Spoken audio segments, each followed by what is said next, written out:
So joining us now to talk about all this, Guy Benson, host of the Guy Benson radio show and a Fox News contributor. He's never been to the border, and she has in his whole life, which is, I thought, a fantastic, really. Ever? Just, how about the last few months? Right. But what do you make of that? And let's start with that. What do you make of that? This is such a catastrophe. Well, because Ducey said they actually checked and couldn't find a record of him being there as president, vice president, senator, or citizen. And he was a senator for an awfully long time. And then she sort of comes back at Peter with this, well, why are you even asking this? And the obvious response, and Peter nailed it, was when bad things are happening and there are crises, especially here at home, presidents go and survey them and get information on the ground. He is presiding over this crisis caused by his rhetoric and especially his policies, and yet they are treating the border like the plague. They want to be nowhere near it. Remember, they sent Kamala Harris down there for a little dog and pony show for about 4 minutes just to check the box. The president is, not even answering questions. That's when the NBC, Lester Holt, said, have you been to the border? And she said, yeah, I have. And he said, no, you haven't? And then that's when she said, I haven't been to Europe either. Yes, yep, which, I don't know which was worse.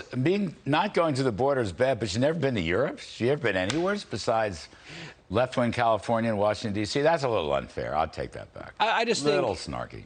But I think it deserves snark because she's in charge of the border, right? The president put her in charge, but ultimately the buck stops with him. He would go straight to a hurricane zone, right, when he had an opportunity. To the exact comment that Peter made, why not go look at this catastrophe that has been playing out in slow motion and getting worse over the course of months? The answer, of course, that the White House can't say, and Psaki can't say this, is they're responsible. He ultimately is responsible for all that suffering and dysfunction down there. And for him to go look at it with his own two eyes would be, in some ways, gazing at his own failures. And I don't think he wants to do that. They want to downplay this. They want us to all avert our eyes. They want to cover it up. They remember they wouldn't let the Fox drone fly over there. Yeah, they tried that. That failed. If you don't see it, it doesn't exist, or if he doesn't go there. But it does exist. Right. And we have the pictures because of his policies. That's right. So these Haitian people, a lot of them, most of them, are going to wind up staying here in the U.S. I mean, I don't understand all this. But what I gather, it's catch and release all over again. Some are going to Mexico, some are going back to Haiti, but most of them are going to stay here. So I think it's important, number one, to without vaccinations. I'm sorry, they're not even being checked for vaccinations. Or in many cases, even tested for COVID. Right? It's such a mess, and it is so ludicrous. It is so counterintuitive. It is. I use the word dysfunction because it applies. I think one point that's important to make here is, a lot of people on the left, our friends, will say, well, these are people escaping very scary and terrible situations in Haiti, and they need refuge here in the United States. An Associated Press report out today confirmed through a Mexican official the majority of these Haitian nationals already have refugee status or asylum status in Brazil and Chile. They just want to come to the United States. I don't blame them, but they don't have a right to be here, and we have to enforce our borders. So yesterday, Mayorkas, the DHS secretary, he comes out and he looks at the camera and he says, don't come here. If you try to come this way, it's not going to work. We're going to send you back. And then the AP puts out the story today saying, contra that, undermining that, we are in fact sending thousands of them into the United States and saying, please show up for court in a few months. Sure they will. How's that going to go? Can I just segue quickly? I mean, this is an international crisis.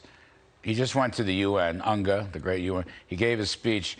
I just want to ask you about relentless diplomacy. Relentless diplomacy, because I know I'm somewhat aged and infirm, but I just remember a couple of days ago, or was it weeks ago, in the dead of night, we left Bagram Airport and got out of Afghanistan, forgot to tell our NATO allies who have 8,000 troops in there.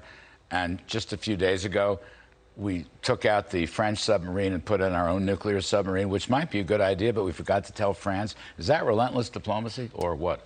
Well, I would say, A, I support the submarine deal with the Aussies and the Brits, but to royally piss off and embarrass our oldest ally to the point that they yanked their ambassador out of D.C. in an unprecedented move. I mean, I know Joe Biden said America is back. I'm not feeling like America is super back at the moment. And one line, Larry, from the speech at the UN, Biden said, and it was a reprise from his inaugural address, he said that we want to lead the world through the power of our example.